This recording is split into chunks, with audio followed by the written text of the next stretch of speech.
Hi, this is Donna, and I'm going to make my birthday cake, and it's an old family recipe. So I'm going to try and video it. So here we go.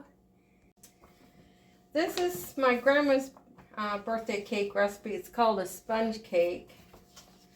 And this is the cookbook I'm using. I don't know if it's backwards or not. It's what you eat and how to prepare it. And the cookbook is, the advertisement is from Jacober's Market, which is my great-grandfather's store. Maybe this is the front of the store. I don't know. But anyways, her recipe is in here, and I'm going to make the sponge cake. So what we're going to do first is I'm going to take these 6 eggs that I've let set till they got to room temperature, because I read that when you beat the egg whites, they create more volume, and of course you want your sponge cake to be really tall. I think I was missing part of my head there. So now I'm going to crack the 6 eggs.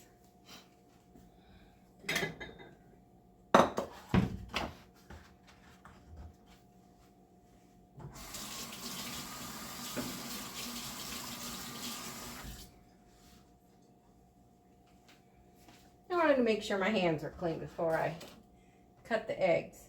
Crack the eggs, I'm sorry. And when I crack the eggs, I like to put them in my hand. You know what? I forgot.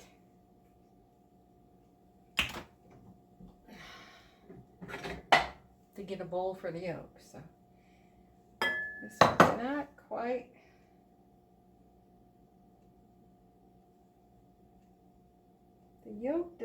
The white doesn't want to separate from the yolk.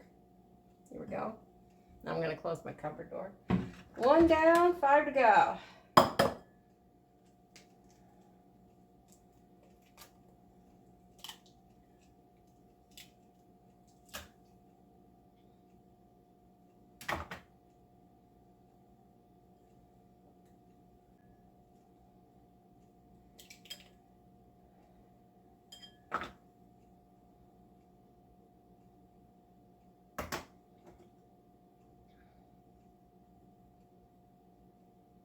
Alrighty, I'm going to wash my hands now.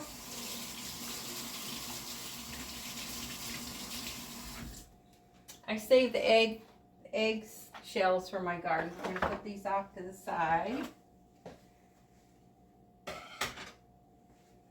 And the next thing I do is you're supposed to beat the egg yolks until they're thick. Put the egg whites over here. Oh, you can see.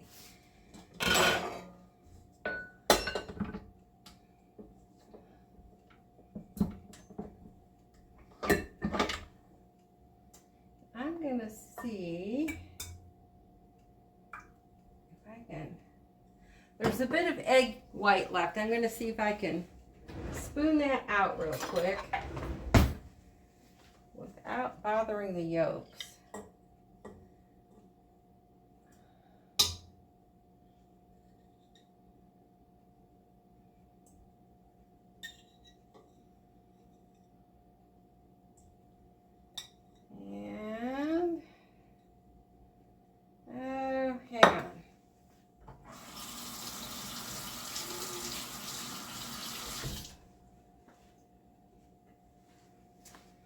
If I can get this egg white out. Man, for a liquid, it sure sticks together. Ah, I messed most of it. Okay, we're doing good here.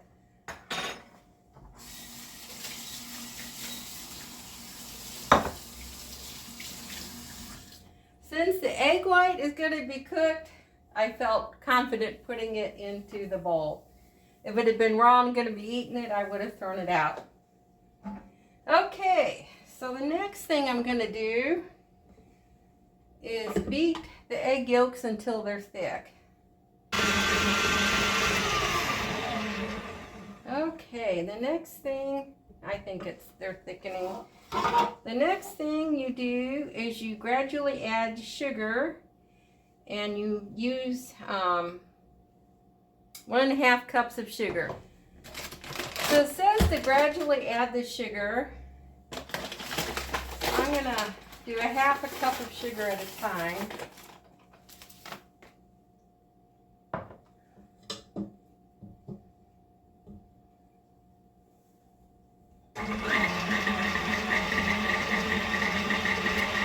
Here's the first 1/2 cup.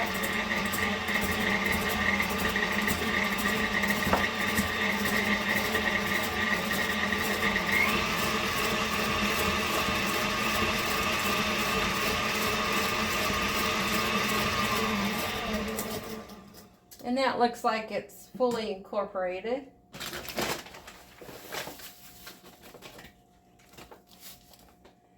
Now I'm going to add the second 1/2 cup.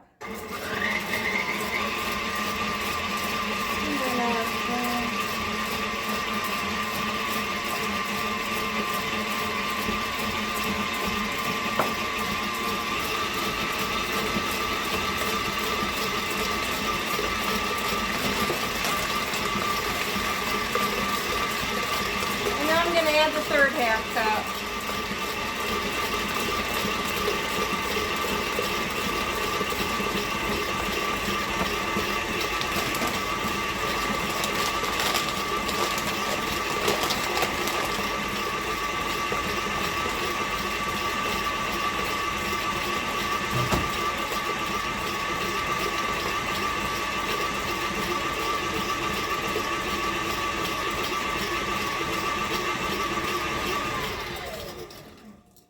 I'm not going to move my camera, but you probably know what egg yolks look like, but this is what the batter looks like now. So you can tell it's definitely gotten lighter. Well, the egg yolk color's gotten lighter, and it's kind of thick. And the next step is we're supposed to add water and flour alternatively, beating consistently. So I need 1.5 cups of flour and 6 tablespoons of cold water. So 1.5 cups of flour and 6 tablespoons of water. So I'm going to add 1/2 cup of flour and 2 tablespoons of water together. So I'm going to do this 3 times. So that'll get it gradually incorporated.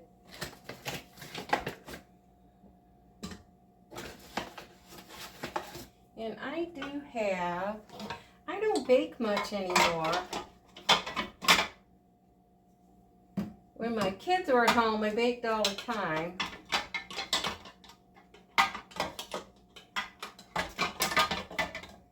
And this gadget, no, I can't get it on.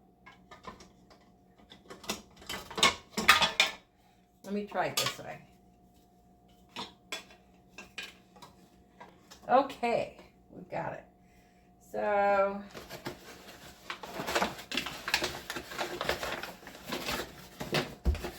I've got flour. Like I said, I don't bake a whole lot anymore. So the flour has probably kind of settled a little bit. So I'm just kind of plumping it up a little.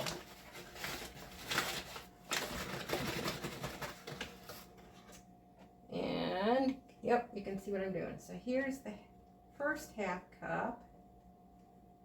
So I'm going to turn on my mixer on low.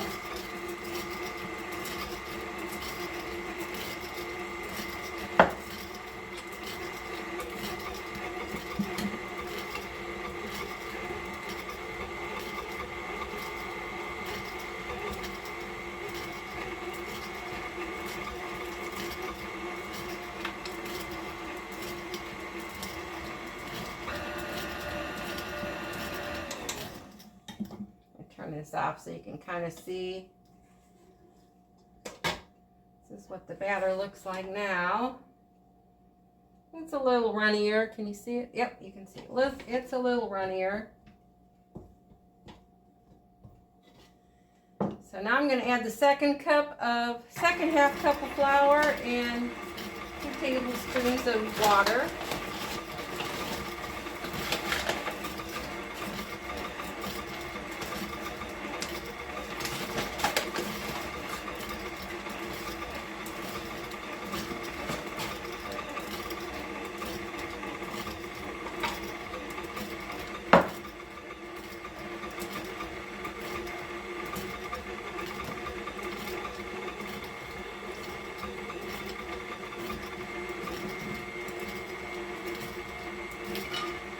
I don't know if you can hear the mixer, but it's working a little harder now.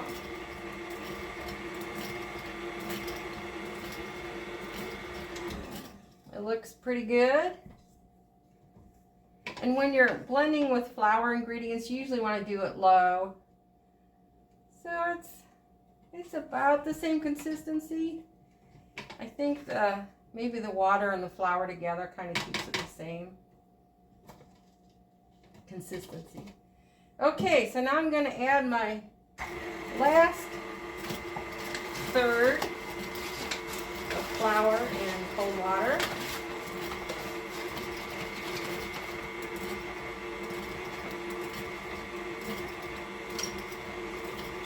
And flour, you don't want to pack the flour into the cup too much. In fact, I believe the English, they measure out their flour. That's probably a more accurate way of measuring flour. Oops. I put the water in the measuring cup. So there's 1 tablespoon, 2 tablespoons, and there's a little bit of flour in here. Let me read this. It says,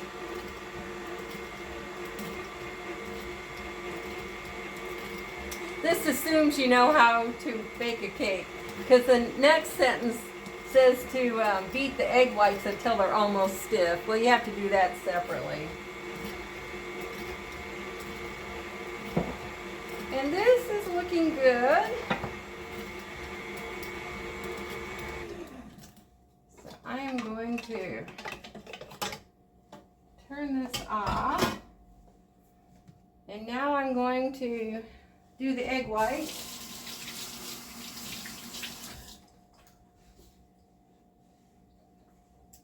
Hang on, I'm gonna get a small bowl here.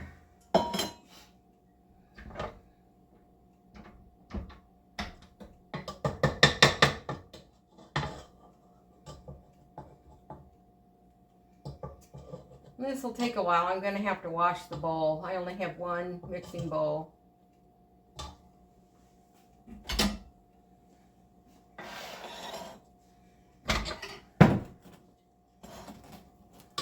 Here's the batter.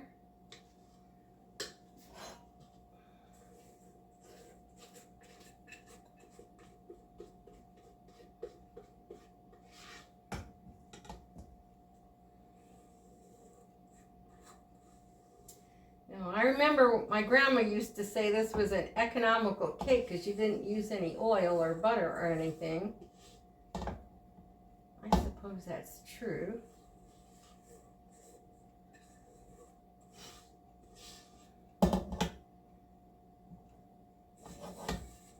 Okay, I am going to wash this, and I'm sure you don't want to watch me washing dishes, so I'm going to turn this off and I'll be right back.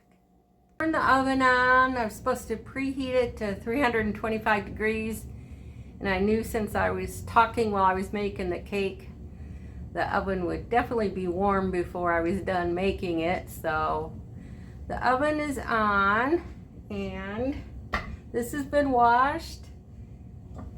And now,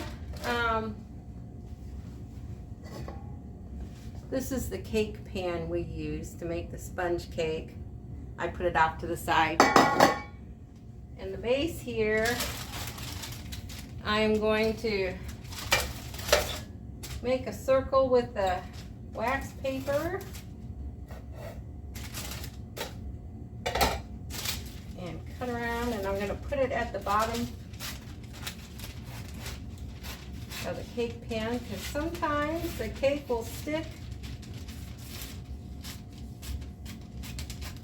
to the pan. And we don't want that to happen. So today is my birthday. And I'm feeling nostalgic, so this is why I'm making my grandmother's birthday cake. My mom always made it when we were growing up. And my grandfather, his birthday was the day before mine. And I was born, I missed his 50th birthday by one day. I am having trouble with this. Okay, I pretended it was material. And I made it a little too small. I really am out of practice here. So anyways, we would go up to my grandma's every Sunday after church. And the Sunday closest to my birthday, my grandma would bake the same birthday cake for me on my birthday up at their house. And when I got a little bit older, I forget how old I was, probably young, elementary school, I found out that Grandma didn't make Grandpa a birthday cake on his birthday. So the only birthday cake he got was on Sunday when we all went to their house. So that made me feel kind of sad that my grandpa didn't get a birthday cake on his birthday. So when I got a little older, I was probably 6 or 7 at this point, I always let Grandpa have the first slice of birthday cake. Because, you know, when I was little, really little, it was all about me, but we gradually grew up a little bit. And I let Grandpa take the first slice of cake. So that was kind of nice. That's a fun memory I have. Okay, so I've got this ready to go. It is in the pan, and I lost the sliver of paper.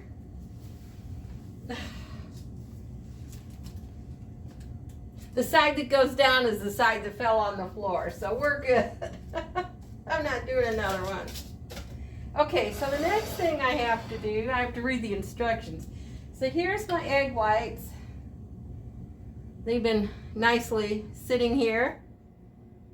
And the instructions say, beat the egg whites until almost stiff, adding baking powder and salt, and beat till it holds to a point. So I'm going to get out my baking powder and my salt.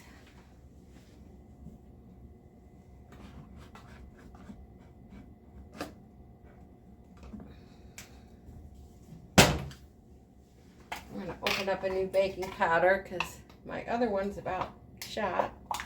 I forget which one of them. One of them gets stale.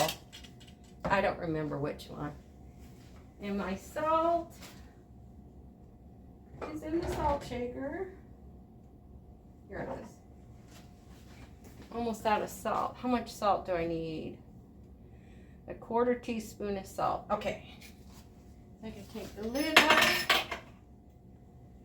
and get my measuring spoon.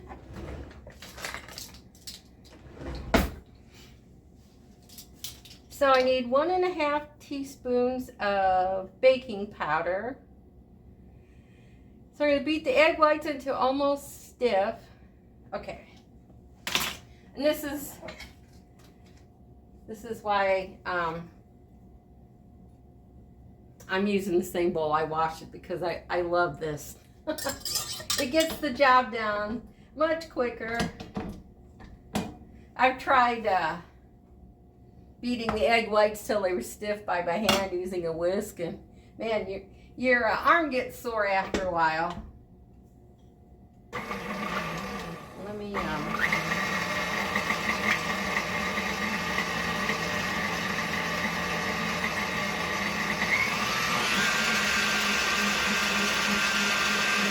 I wonder, I'm going to be brave and move my camera here. Oops. See if you can see in here better.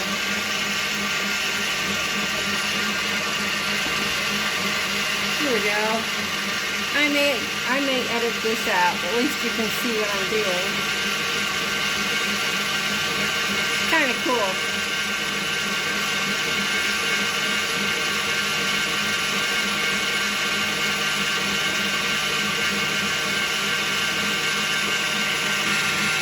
see it's frothing up now.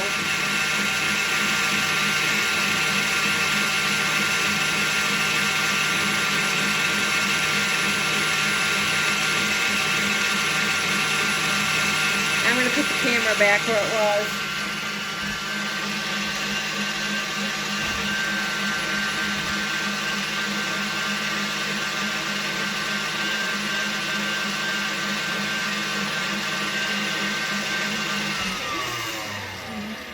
Turn this off, see if the peaks are almost stiff. And they are pretty stiff now. So I am going to reread the directions here. It says, add baking powder and salt and beat until it holds a point. So 1.5 teaspoons of baking powder. And 1/4 teaspoon of salt.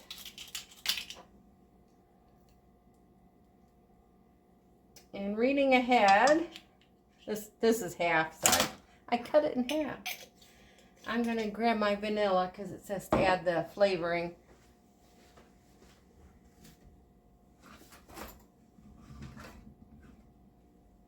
Where's my, here it is. Now, Grandma's recipe said to add lemon flavoring, and I don't ever remember her using lemon flavoring. When I was at home, my mom always used vanilla, so that's what I'm using. So I've added the dry ingredients here.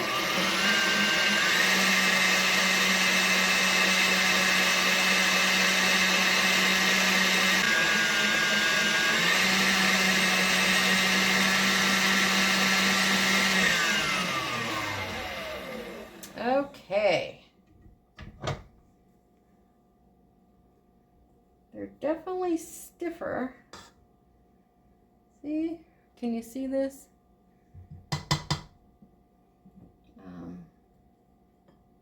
Let me... Oh, I don't want to do that. I was going to take the bowl off the mixer, but that would mess too many things up. Okay, so now I'm going to add the extract and the whites to the first mixture. So how much? I need 1 teaspoon of vanilla.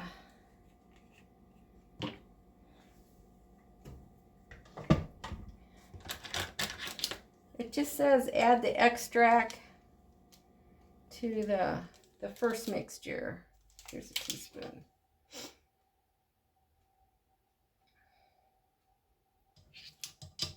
I'm going to beat that in real quick.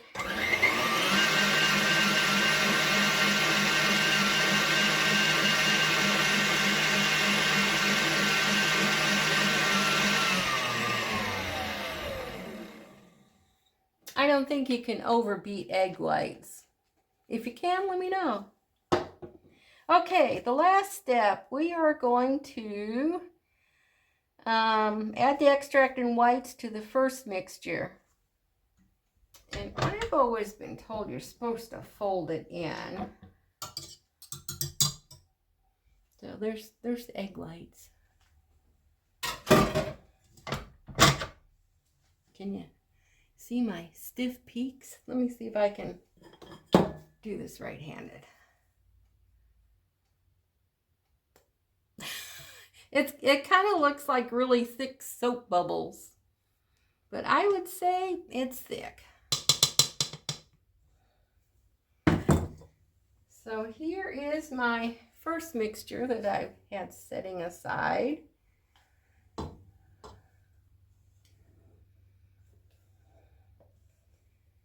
And I have read you should incorporate this slowly.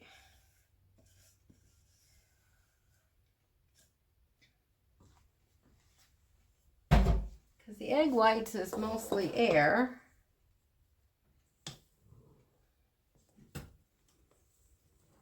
I'm carefully adding this. And I think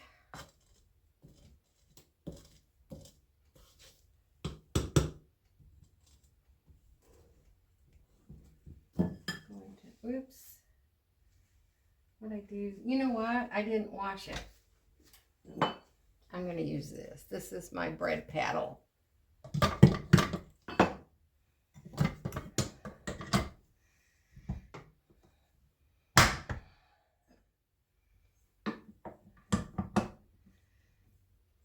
And with the bread paddle, I'm just going to do this a few times around the mixer.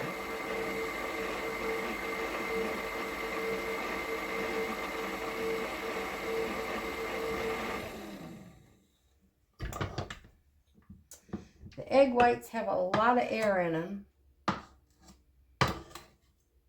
And you want to keep the air so it will rise faster. And I'm going to gingerly, I can see a lot of yellow dough on the side. You probably can't see what I'm doing.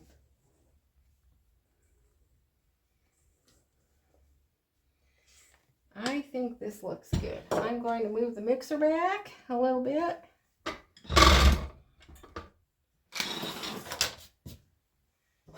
Here is my tube pan.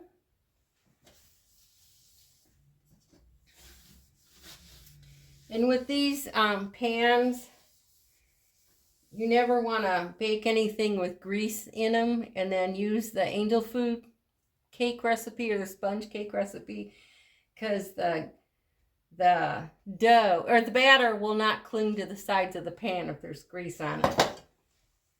So if you have one of these, earmark them just for angel food cake or sponge cake. I'm gonna go around this way.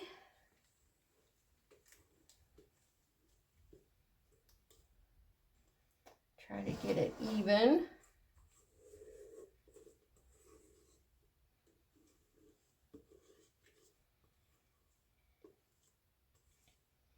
And my grandma's recipe said to bake this for 1.5 hours. Is that right? Yeah, 1.5 hours.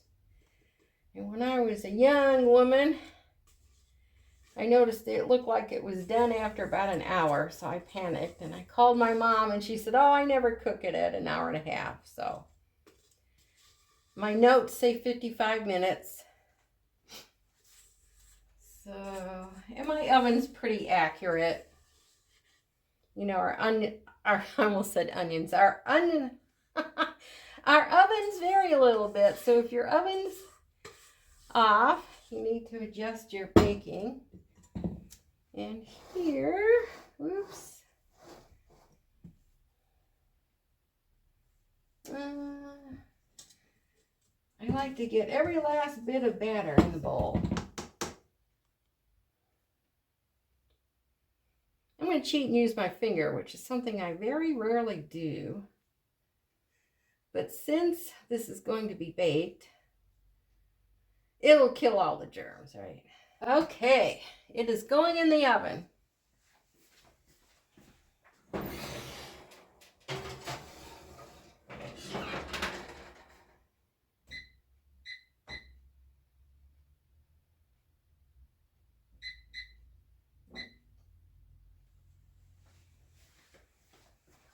All right, that wasn't too bad, was it? I just took the cake out of the oven. I baked it for 55 minutes. And it looks slightly overdone. I think I mentioned in the original recipe, it said to cook for 1.5 hours. And I would have burnt the sponge cake if I had cooked it for 1.5 hours. So I'm going to get out a cooling rack and tip it upside down and let it cool. Okay, the cake is now upside down. And we anxiously wait for it to cool. Hopefully it won't fall too much. That's a sponge cake biggest nightmare, is will a cake stay tall or will it fall? I'll keep you posted. Bye. Well, the cake has been baked and decorated, and the frosting didn't come out quite like I hoped, but it tastes good. I did a taste test. I was looking for a thinner frosting, and I guess I got what I was looking for. But it didn't flow down the sides of the cake like I thought it would. And then I put raspberries on top. And I have these cute little birthday candles holder thingies. And I had trouble getting the candles to stay in the little candle holders. That will be an adventure, getting them lit and then me blowing them out later. And then this is leftovers from my dinner, my copycat Olive Garden chicken recipe, and it was really good. I still have the crock pot out because I only ate about half, well, I ate about a quarter of it, I guess. And I'm still letting it cool down before I put it in the fridge. So all in all, I think I had a nice birthday dinner. And I have a glass of wine over on the table. That hit the spot. Thanks for watching. Bye.